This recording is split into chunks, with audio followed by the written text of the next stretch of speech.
The following is a special presentation of Tony Curry Radio. Keep your mission on your mind and your mind on your mission. This is Mission Minded with Michael Coleman. Welcome back to Mission Minded. Keep your mind, your mission on your mind. I never get tired of saying that, Michael. It's Michael Coleman, CEO of the Heart of Alabama Food Bank. It's our second show of 2025. I'm Tony Curry. He is Michael Coleman. They do wonderful work down there in Montgomery, covering 35 counties in the great state of Alabama, working with Feeding America and helping all kinds of folks. We do a couple shows here. We do Bite by Bite, which is a show that's specific towards the Heart of Alabama Food Bank. We'll do that show, and it runs right after this congruent. So we've got that show. And then on this show here, we talk about business. And certainly we talk about non-for-profits. We certainly talk about Feeding America and other great things that Michael's been doing throughout his illustrious career. He's got great testimony there. But something hit me today, and we were talking about, I heard something about SNAP or food stamps or something. And of course, it's the new year, and everyone's trying to get, off to a good start. And, we have New Year's resolutions, and, I think it's the second Sunday of January is called Quitter Sunday or something. It's by the second Sunday of January, we're already done with our New Year's resolution. We've scammed it. We're done with it. And hopefully that doesn't go for our listening audience. But something I don't really think about, and I shared a story on this show about, you had thrown out a stat that 1 in 5 or 1 in 6 school children in the state of Alabama are hungry.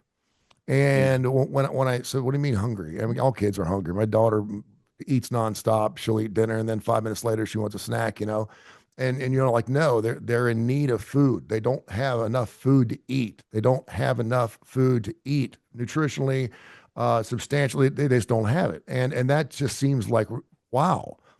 Which means that, in my daughter's class of 20, there's 4 or 5 children there that aren't getting breakfast, that aren't, the only meal they probably eat is probably at school.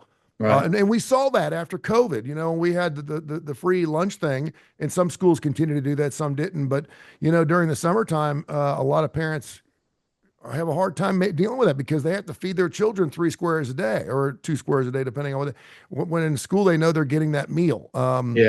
And I had a friend of mine, his daughter came over to our house to spend the night, a couple of nights with my daughter. This was about a year ago. And of course I said, such and such, what do you usually eat at home? And she said, oh, we open the refrigerator and we dive in. And I kind of laughed. And I said, yeah, so we do that once in a while too, right? We have leftover stuff like that. But I said, what do you like to eat? I mean, what do you like to eat? And she said, well, we do mac and cheese and cereal and things like that. And it didn't sound like anyone, and I'm not a perfect parent. If your parent doesn't want to do frozen pizza 7 days a week, you can knock yourself out, brother. I've been there, done that. But I did find it funny though, because about a week later, she said to my daughter, she said, man, your dad loves meat. And she said, what do you mean? She goes, he eats meat with everything. I mean, everything starts with meat. It's like, okay, we're having pork roast, and then we're having, broccoli and salad and blah, blah, blah, or we're having hot dogs, or we're starting with meatloaf. She's like, gosh, you guys must kill a lot of cows. You eat a lot of meat. And I do like meat. I mean, I've never been a vegetarian. I love meat. But I mean, that's the way I was brought up. What meat are we having? You centered your meal around your meat. Yeah. That's the way we were brought up. And so that just kind of told me that she just doesn't eat a lot of meat. And it's probably because meat has protein, and protein costs money. That's right. I just kind of wanted you to talk a little bit about not only the effect that obviously you guys have in trying to help feed people that are insufficient that area, but also the children that come along with those families. We talked before the show, what percentage of families that use food stamps or SNAP in the state or use your services have children? Yeah, it's a tad under 50%, but you could just say roughly 50% of people who receive SNAP benefits have children in the home. And really, when I think about the children and the issues that they have going on, it's really what drives me even more so than adults. Because an adult, lots of times, can reason, can understand, can make decisions, in poverty and, to be able to get by. But a child, it really has much more of a dramatic effect upon a child long term. And it really is a childhood trauma. And so we're trying to really focus on that aspect of the children because of we understand that food scarcity leads to all sorts of other issues. And that's just what the research proves. But a lot of it is just common sense. So I'll give you an example. Mm-hmm. So you can take kids, it probably would not be a surprise to anybody that kids who are hungry or who do not get fed regularly or who do not get fed enough protein, or, like I said, if you're just eating mac and cheese all the time, or you're eating processed food that's out of a box. Look, I'm the world's greatest offender of that. But as a child and you're not getting proper nutrients or you're not getting enough where your stomach is hurting because you're hungry, imagine the challenge, especially in poverty. You can have all these other challenges anyway, but one of the greatest challenges is just academic achievement. Any of us who sit down to do work, we might sit down with a snack, we might sit down with a cup of coffee, we sit down with whatever our comfort thing is, and we can really lock into work. But how many of us, even as adults, can't lock in and focus because, like, man, I'm hungry. I just got to get something on my stomach. Well, imagine feeling that, but as a child, you don't have the ability to go out and run down to the corner. You may not have a dime in your pocket, so you're not empowered to do that. So now you're just left with that, and that scarcity. It doesn't just affect your ability to think. You're in the middle of growth cycles, and your brain needs those nutrients, your body needs those nutrients. So not only is it affecting you in the now, but it's going to affect you long term, both physically and psychologically. And all that plays out with all the different issues. So, there's lots of stats that prove the effect. And it's something that most of us just don't think about. It's not that I think that we're indifferent, like we don't care, like we know that problem exists and people just don't care. The average person, let's say a blue collar person, goes to work every day. Look, they got their own struggles to put food on the table. They're fighting for their family, and rightfully so. They got enough troubles of their own trying to make these ends meet. They don't have the resources or the ability to invest in those who need more. They're barely getting by themselves oftentimes. But then you've got middle class, upper middle class, wealthy class, or whatever. It's not that they're indifferent, but oftentimes they've never walked in that space. So when you've always had an abundance, or you may not always had what you wanted. That was me growing up, and that's still me today. I may not always have what I want, but I always have access to food. Well, then that's how you tend to approach these issues, and you don't think about a world that's totally different. Or if we do, we tend to think about, oh, that's in Africa or in South America in rural areas where there's, poverty and, $2 a day to get by, those kind of things. We tend to project that very far away. And the reality is it's very near and dear to a lot of our kids, and our kids that see it every day, especially those who are in public schools. And it's just a reality that exists every day. And most of us are just don't face it or just don't encounter it. I think if we did, there would be more involvement from the community addressing these issues and getting involved in these issues. Do you have any research on, this is probably a lousy analogy, but I know that, when you have some type of sexual misconduct in a family, you need to stop the cycle, right? Is there any cycle that goes along with being hungry as a child? Is there a pre-genetic disposed thought process of, like, if I went hungry, my children are going to go hungry, or does that play out? Because that's the new norm, right? You call it the new norm, right? Well, so a lot of it, there are a million different variables and factors that play into this. I will tell you that generational poverty, and that's defined as two consecutive generations who live at the poverty level or below, what begins to happen is they kind of fall out of mainstream ideals, practices, and you just kind of get in this survival mindset. Mm-hmm. And so, you're a snap and you raise your children, and your children tend to replicate what they see because that's all they've ever seen. So, and that goes all into behavior, that goes all into, there's very little problem solving. It's a lot of crisis management and not effective crisis management. When you're raising kids, there's a lot of yelling. There's a lot of, there's just not what we would say, there's not an education level of how to maybe parent the best. They're probably doing the best they can oftentimes, but people in generational poverty tend to not be as educated. They don't keep informed on the latest parenting. They don't, when they scroll the internet, it's a lot of entertainment.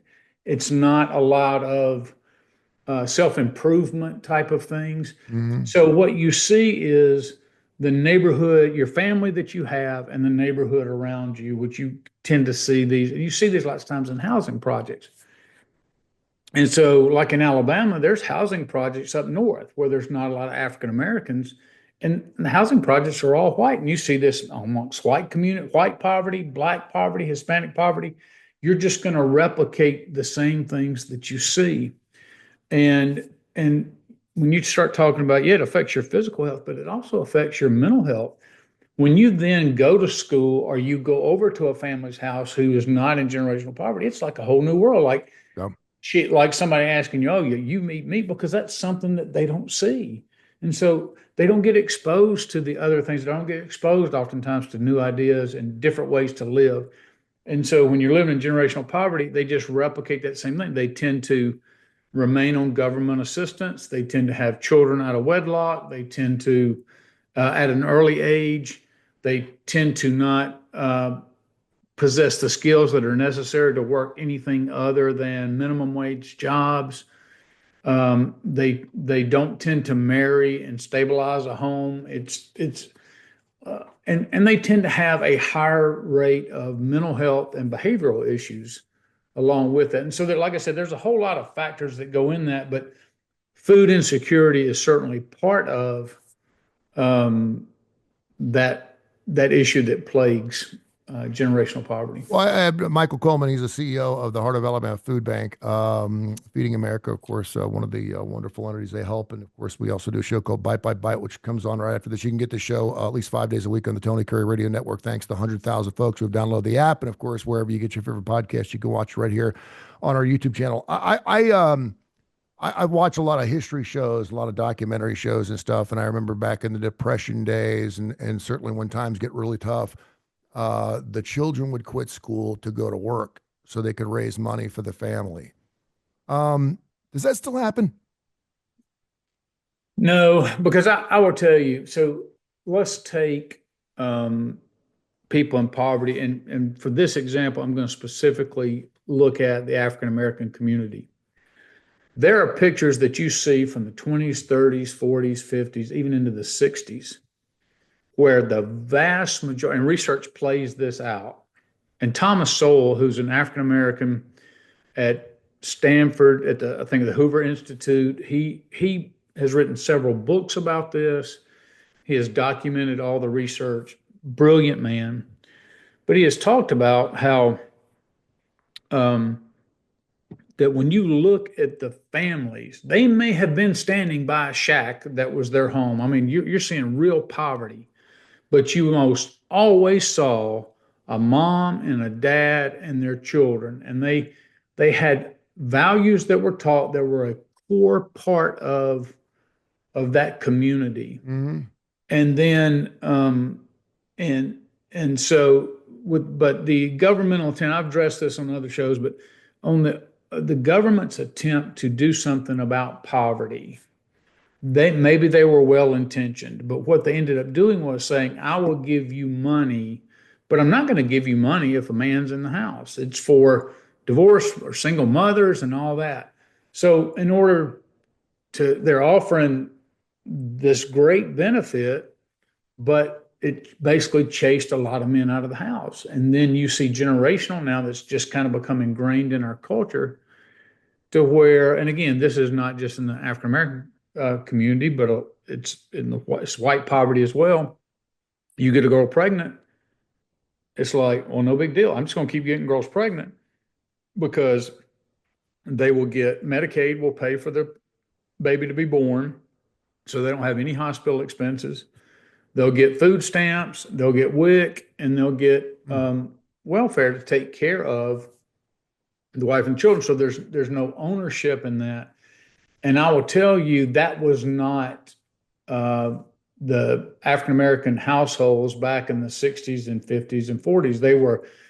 They were rock solid and they had generational impact. And a lot of that was lost because of the effect of government. I'm not saying that was the government's intent. That's just a result. And that's why you see now 7 out of 10 African American children are born out of wedlock. And statistics have proven that the best thing for a child, for any child of any race, is to have a 2-parent family. Now I know there were times I was raised, my mother went through divorce. There was times I was raised just by my mother. Those things happen.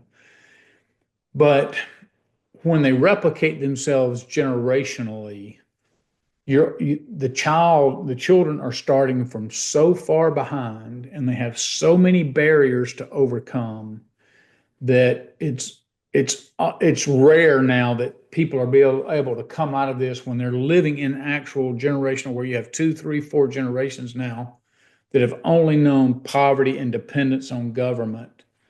Whether you're white, whether you're Hispanic, whether you're black, it makes it incredibly difficult to come out of that. And that's one of the effects of it. And so much money and so many people, and I've been a part of this for years and years and years, trying to take one person at a time and say, let's lift you up out of this. Let's create a pathway for you to come out, because on your own, you're just going to continue to replicate what you see. That would be any of us. If I only see one example of everything I do, whether it's good or whether it's bad, I'm going to follow that example. You have to create pathways where people who don't want to live that are willing, have the ability to get the education, to get the resources needed, to get the relationships needed, all of that to come out of that. And there are people who do every day, but it's not in bulk. It's the one here and one there, and it's a huge challenge. But going back to our original subject was the effect on children. And so you see mental health issues are higher in poverty. Housing instability is another factor.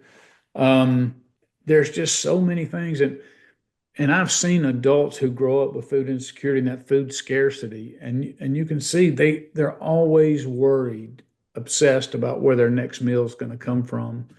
And that's just from the childhood uncertainty of growing up, going from meal to meal, not knowing is there going to be enough to eat. And if it's not addressed through counseling, or they don't learn healthy coping mechanisms, they'll deal with it the rest of their life, regardless of how much they have. Yeah. What do you say to someone who says, if you can't afford it, why are you having one? Why are you having children? I've adopted two my sons from Guatemala. They have they have a keen little thing going down there now where the lawyers are actually in cahoots with some of these mothers, and they're paying the mothers to get pregnant because she's going to get some money and she's going to get her 10 grand. He's going to get his 10 grand. And she's like a little baby machine, and they're putting more people on this earth than we know what to do with. Yeah. And it's sad. And but that's just the truth. I mean, it just happens. I'm not saying it happens for everybody. And I remember having this conversation. It's the funniest thing, because I'm thinking about my father for some reason, because I remember asking my dad the same question when I was 6 or 7 years old. I'm like, Dad, if they can't afford to have these babies, why do they keep having these babies? Why do you see these mothers that have 7 children if they can't take care of them? What would you say? Yeah, it's a very delicate subject. I look at myself, who I think I've been very honest. I married my wife back in 1984. She was a high school cheerleader. She became pregnant, and we got married because at the time there wasn't a lot of baby mamas and baby daddies. What you did was, at least in where I was from, you got a girl pregnant, you should marry her. That was the right thing to do. Mhm. And but how does that come about? Because you've got two 18-year-olds who are not mature in their thinking, don't understand consequences and all of that, and they are doing what hormonal teenagers do. That's in some part, but then after you did that a couple of times, you're like, well, you would expect it to. But see, there's really no, because we overall we do live in a compassionate society. We wouldn't want anybody to get pregnant, and then we tell them, no, we're gonna not pay for the, that's what Medicaid does. We're not gonna pay for the child. We wouldn't do that because that would endanger the child. And we come from I'm a pro-life person. We wouldn't want to do that. It is very frustrating when people make decisions that affect the family dynamic that's ultimately going to hurt the child. When you're not financially capable of bringing a child into the world, you're starting them behind, even if you love that child with the best of your love, they're going to run into all sorts of extra barriers because of poverty. And, the problem is we're kind of stuck in this, well, I'm free to do whatever I want to. Freedom in America. Yes, you are. But then somebody gets pregnant, even though it's not in their best interest. You hear people talk all the time about, well, let's put a limit on how many children Medicaid will pay for. Mhm. So let's say you pay for 2 children. All right. Then she gets pregnant with a third. And Medicaid is saying, we're not going to pay for that. Well, now what's going to happen? She's going to probably go out of state and get an abortion, or she's, how's she going to pay that hospital bill? She might do it. So I'm just saying it's an incredibly complex issue. We would hope that through education, we can inform people to make better decisions. I remember growing up as a young believer and churchgoer, when they talked about schools handing out condoms, I was outraged because I thought, well, you're just promoting sex among teenagers. And I'm sitting there thinking, now at 59 years old, what a great idea. Because because teenagers are going to do what teenagers do. I mean, look, I would like to say it's wrong, and I can say it's wrong. I can say it's not a good idea, but that's not going to change the reality. The reality is they're doing it. And so would that slow down pregnancy? Would that slow down sexually transmitted diseases? If so, all of that's a good thing. Yes, there's moral issues to consider, but the idea of just pretending that teens aren't doing that and that all these babies are coming along, boy, we're really hurting the babies long term with not dealing with these issues. But in our conversation, I'm kind of feel like I'm all over the place because there's so many layers to it. You could look at it from the parents, you could look at it from the child, you could look at it from the community they exist in, the school system. There's just so many things going on. And what we're left with, unfortunately, are adults who can't take care of themselves, children who are traumatized, and organizations like us and individual citizens like yourself who deeply care and want the best for all of our citizens we love white, black, poor,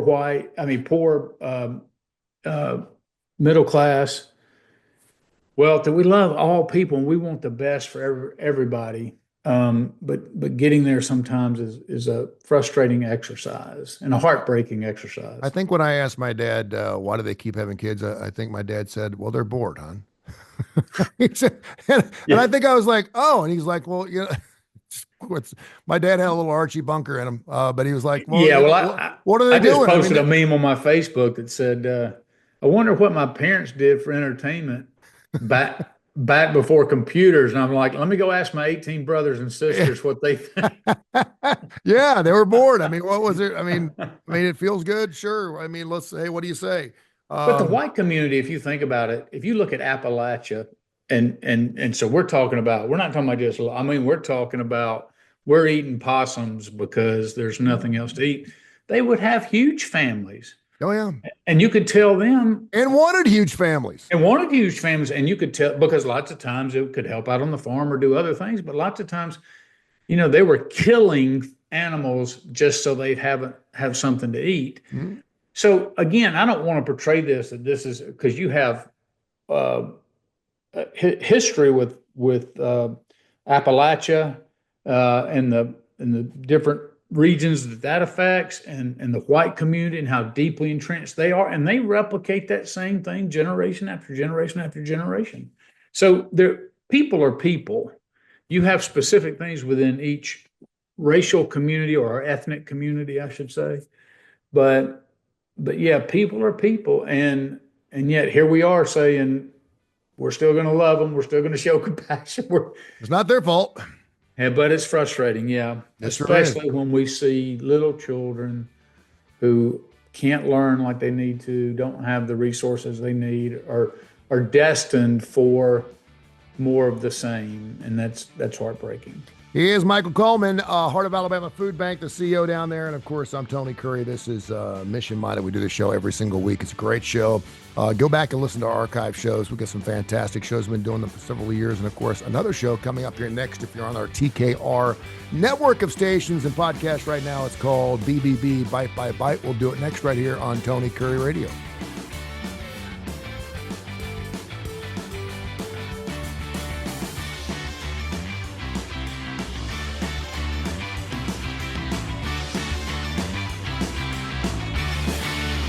This has been a special presentation of Tony Curry Radio.